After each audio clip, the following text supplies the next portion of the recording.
today's class, we are going to start with the derivation of metacentric height. So last class we have discussed what is metacenter and what is metacentric height. So to start with, we'll once again brush up what is the definition of metacenter, what is metacentric height. We will see both the things. So as per the first definition, I'll just go through the definition. It is defined as the point about which a body starts oscillating when the body is tilted by a small angle. This is the first definition. The second one, if we check into, it is the point which the line of action of the force of buoyancy will meet the normal axis or the neutral axis of the body when the body is given a small angular rotation or displacement. Now this is the definition of metacenter, and we are now going to start with the derivative part of metacentric height.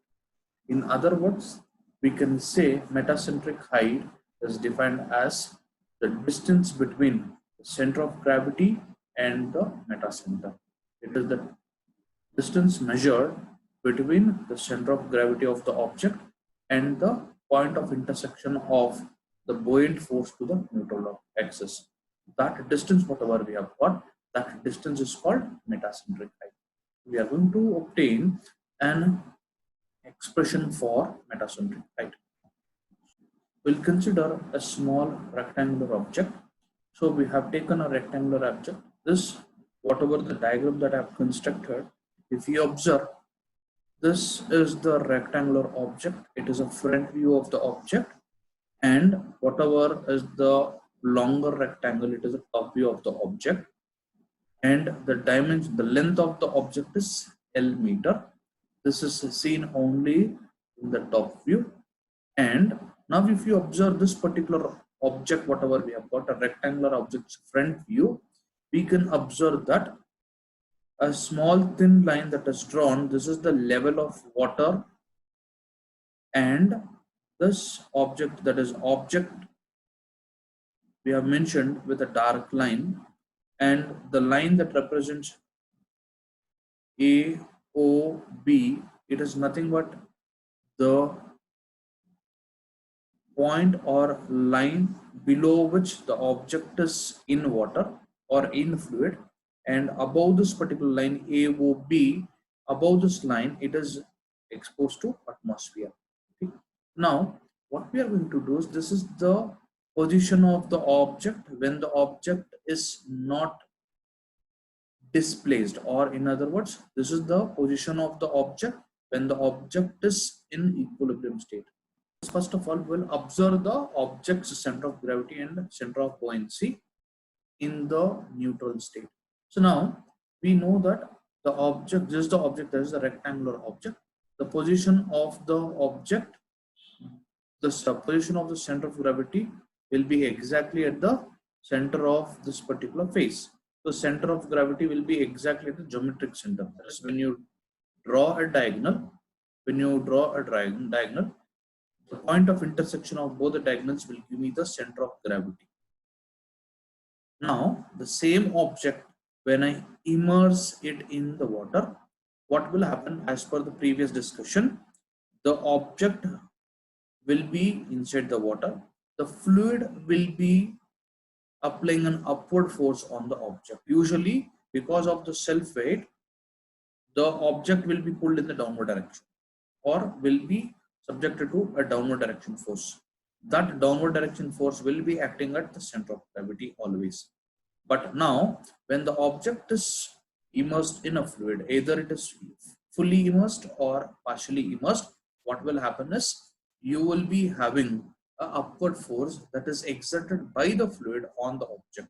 So obviously, that force will be acting at point B. If you observe this one, that is the rectangular object that is in water, the rectangular shape of the object that is in water, if you take this as the object that is immersed in water, if you draw a diagonal for the region which is inside the water, the diagonal point of intersection will be represented as point P. Because it is a rectangular object, you will get the geometric center of that particular object when you are drawing a diagonal. This is for a simple rectangular or a square object.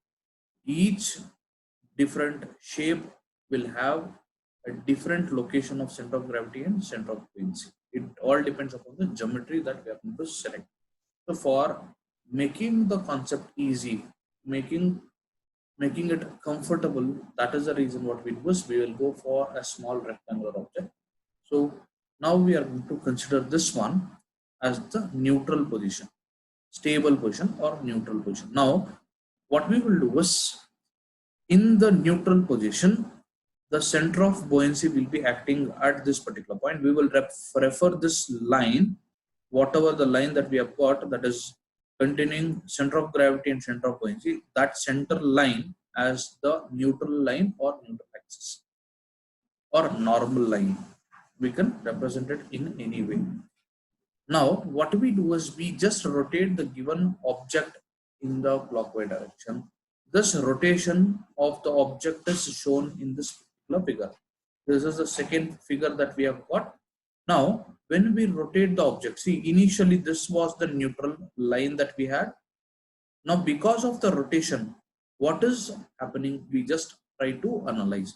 Initially the level of water, the level of object in water was A, O, B.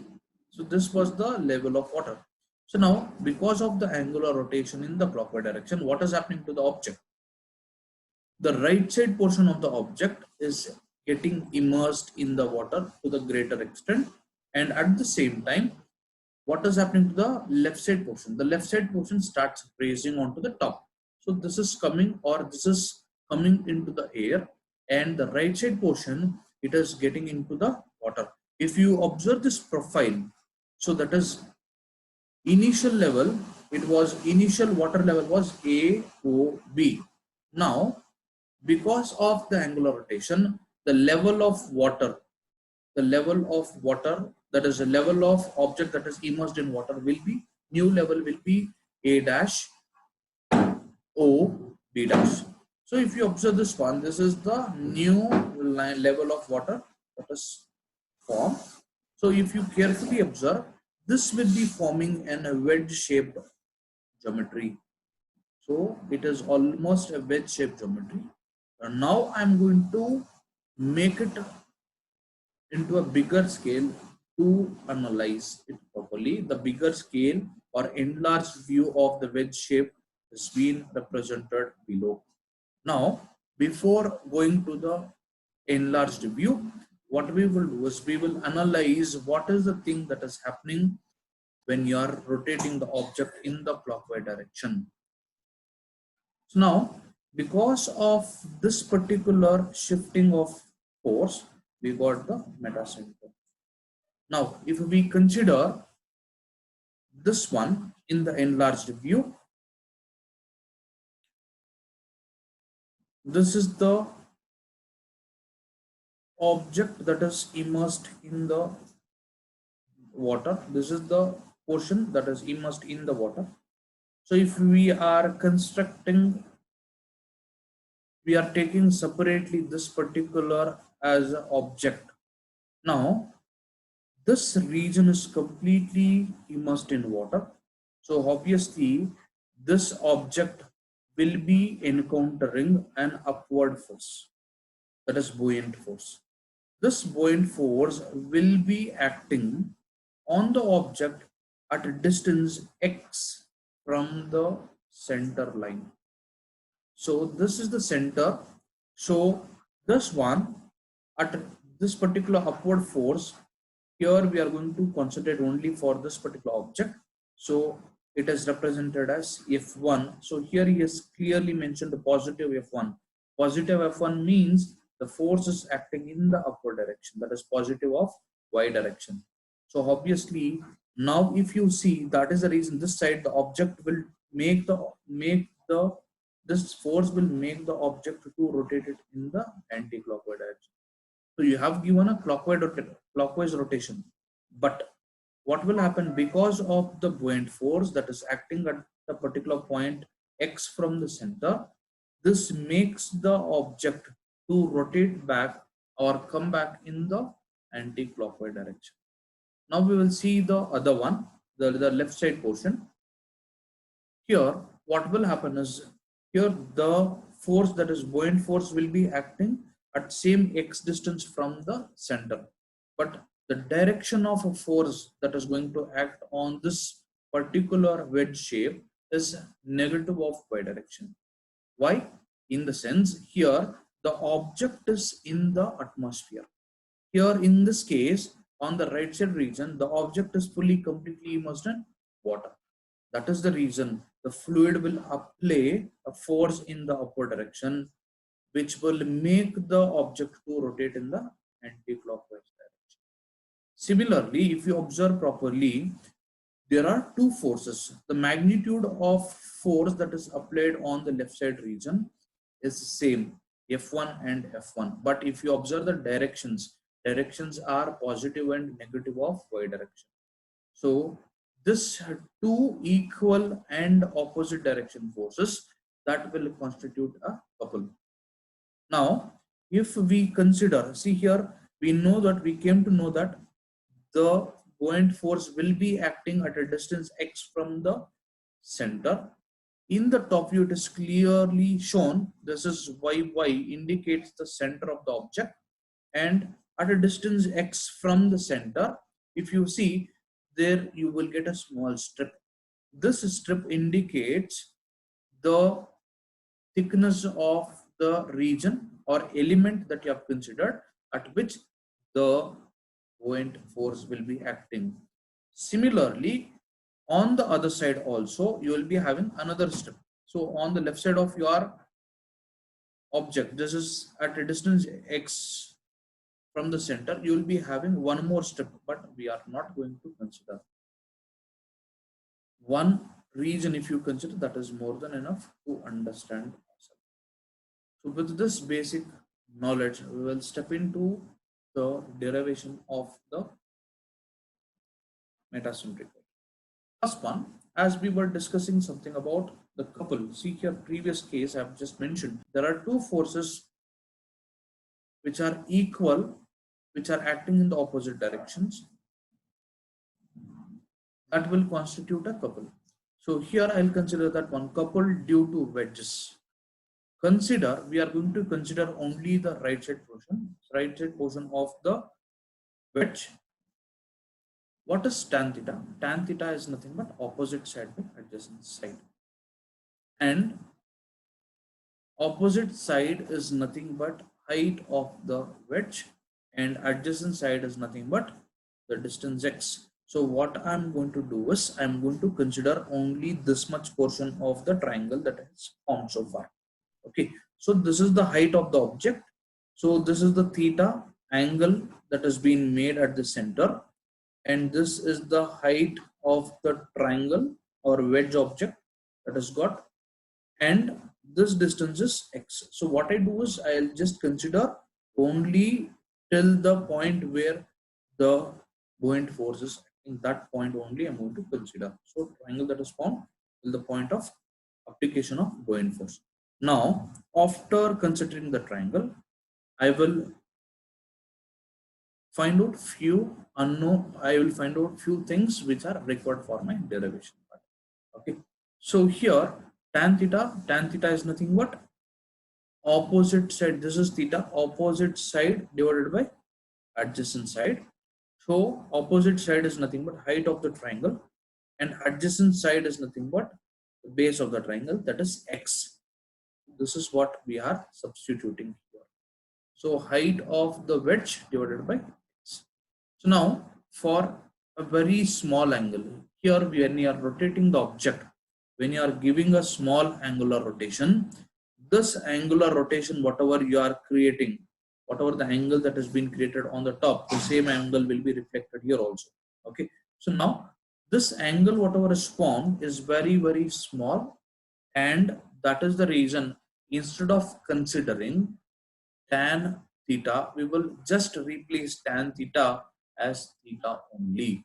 So obviously what we want is we want height of the wedge. So the height of wedge will become x into theta. This is the first thing that we are determining. After that, we are going to find out the area of a strip. What is area of a strip? Area of the strip that is considered is equal to height of the strip that we have already found out into the thickness of the strip. So if we see, height of the strip is nothing but x into theta, and if we come to the diagram, what is the thickness of the strip that is considered? The thickness of the strip was found to be dx. So we will substitute the thickness of the strip as dx. So totally the area of a strip will be equal to x theta dx. Now to determine the volume, we are supposed to consider the length of the strip. So what is the length of the strip? The length of the strip is the length of the object that we have considered. The length of the object is found out in the top view of the object, that is L meter. So I will substitute the same thing. Area, volume will be nothing but area into length. So area is nothing but x into theta into dx, and length of the object is known as L meter. So this way we are going to determine the volume. But what we want weight of the strip. So here we are considering a wedge shape object whose density is rho. Now I know that density, if I know the volume, we can determine easily the weight of the object. So we know that density is nothing but mass by volume, and if we want to calculate mass, if we multiply density with volume, we will get the mass of the object. But what we want is ultimately the weight of the strip. So mass into acceleration due to gravity will give me the weight of the strip. So for that, I will just go for finding out the weight of the strip. Weight of the strip is equal to rho into g into theta dx into L. So where theta dx into L is nothing but volume of the strip, and rho is nothing but density. Density is nothing but mass by volume. Volume, when you are multiplying, you will be left out with the mass alone. And when you are multiplying acceleration due to gravity with mass, you will get the weight of the strip that you are considering. So previously we have discussed there is two equal and opposite direction forces that are acting. So now with this we can calculate, we know the weight of the strip. Weight of the strip will be something equal to the buoyant force. Okay. So now what we will do is we will go for calculating the couple that is formed. Moment of couple that is formed. Moment of couple will be equal to the weight of the strip into the distance between the two couples. So weight of the strip we have calculated in the previous case, that is rho into g into theta dx into L, and the distance between the couple. See, if we go back to the previous, that is diagram, the distance between the upward force acting and the center of the wedge that is formed is x, and similarly downward force that is acting and the center is x. So the total distance between the positive and negative buoyancy force is nothing but x plus x. That is the distance between the two couple. Okay, so now weight into x plus x is nothing but 2x. So we get the moment of couple that is acting on the strip. So we shall name this as equation number 1. So whatever we have discussed till now, it is only with respect to the strip. Now next step what we are going to do is we are going to calculate the couple for the full wedge. Couple for the, we have calculated only for the strip. Now we will calculate the couple for the wedge. So integrating over the entire moment, so we will get the moment for the full wedge. So moment of couple due to the shift of the position of buoyant force from B to B1. If you go for calculating moment, so F of B is the total buoyant force. I'll just go back to the diagram and I'll explain. F of B is nothing but the buoyant force, and B1 is the distance. Okay. So now here, if we'll go back to the diagram, initially the buoyant force was acting at particular point B. Now when you are going to rotate the object in the clockwise direction, what is happening? The buoyant force is getting shifted from point B to B1. So now here we'll be having a moment. That moment is nothing but force. Force, that is nothing but buoyancy force. F suffix B. F suffix B is nothing but buoyant force. Where it is acting at point B1. And here the moment is nothing but force into the distance between the center and the point of action of buoyant force. So here it is B is the center and B1 is the displaced position. So point will be, the buoyant force will be acting at the point B1. So if we are going to calculate moment is nothing but force, that is buoyant force, F of B, F suffix B into the distance between the 2 points, that is B1. This is what it is mentioned here. So moment of couple due to the shift in the position of buoyant force from point B to B1 is equal to F suffix B into BB1. So BB1 is nothing but the distance between the center to the point of application of buoyancy force. So now if we go back to the diagram, this forms a right angle triangle. This forms a right angle triangle. So the angle that is made, that angle is tilted, is called theta. Tan theta is nothing but opposite side by adjacent side. So we'll come back again. Opposite side divided by adjacent side. Opposite side is nothing but B1. Adjacent side is nothing but MB. So BB1 is the opposite side, and adjacent side, if you observe this one, this becomes the hypotenuse, and this becomes the hypotenuse, and this becomes the adjacent side. So adjacent side MB. MB is nothing but the distance from center of metacenter to the center of buoyancy. MB. So now what we want the distance BB1, opposite side dimension B1. That is the reason what we do is, as we know that theta is very small, we are not going to consider tan theta. Instead we will be just considering theta. So BB1 will be equal to MB into theta. So moment of couple will be this one. Okay, moment of couple due to the shift in the position of buoyant force will be equal to MB into FB. MB into FB into theta. So where MB is nothing but the distance, that is adjacent side, and theta is the angle between the buoyant force and the neutral line, and FB is nothing but the buoyant force that is acting on the object. So now at the same time, we know that buoyant force value. How do we calculate buoyant force value? We know that buoyant force will be equal to the weight of the object that we have considered. So we are going to just replace the value of buoyant force with respect to the weight of the object. So the above moment will be converted into W into MB into theta. We name this as equation number 2. Whatever the two moments or couples that we have calculated, two couples are same. That is, in the previous case, whatever the couple that we have calculated, moment of couple for the full wedge will be equal to integration of 2 rho into g into x square theta dx into L.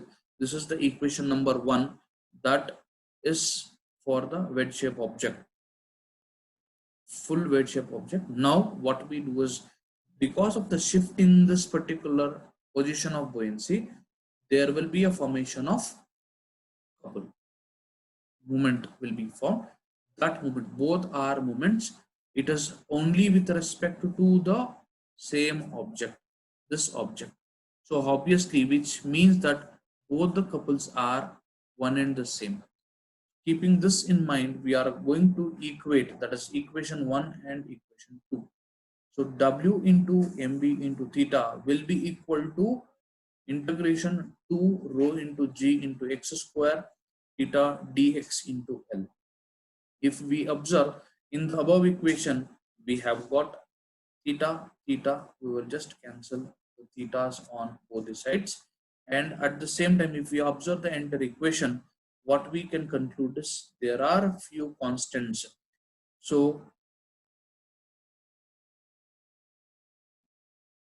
there are few constants, and at the same time there is small changes also.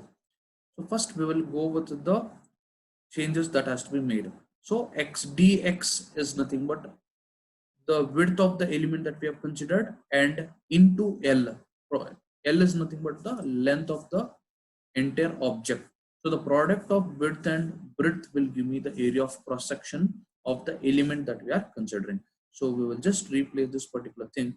So dx into L is replaced as dA, and if you observe the entire element, entire this particular constant integration, it is nothing but it is the second moment of the surface about the axis yy. So it is represented as I, moment of inertia. So moment, so it is the second moment about the surface. Whatever we have considered, this is the yy axis, neutral axis in the top view. This is the moment about this particular point. Okay, so that is the reason we are going to replace it with respect to I. If 2 into integration of x square dA can be replaced with I.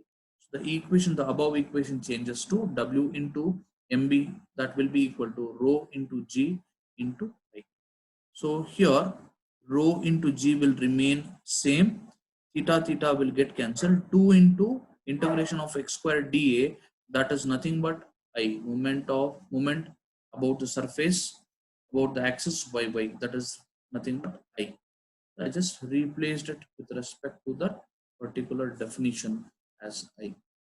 But MB here can be rewritten as rho into G into I divided by W, where W is the weight of the body.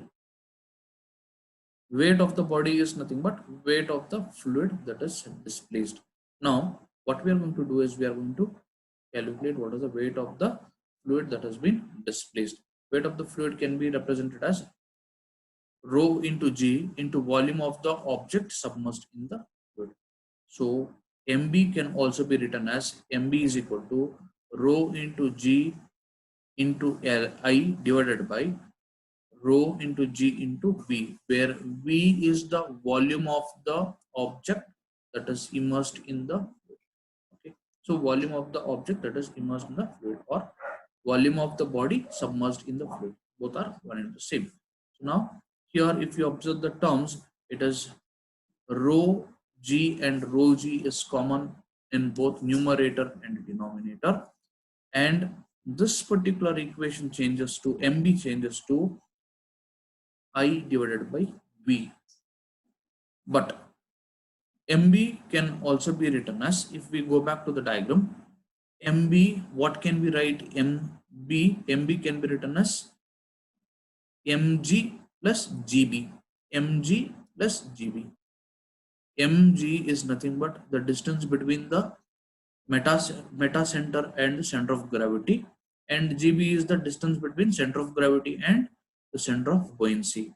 So we are going to just replace the value of mb in the equation. Mb can be written as mg plus gb for expression and metacentric, right?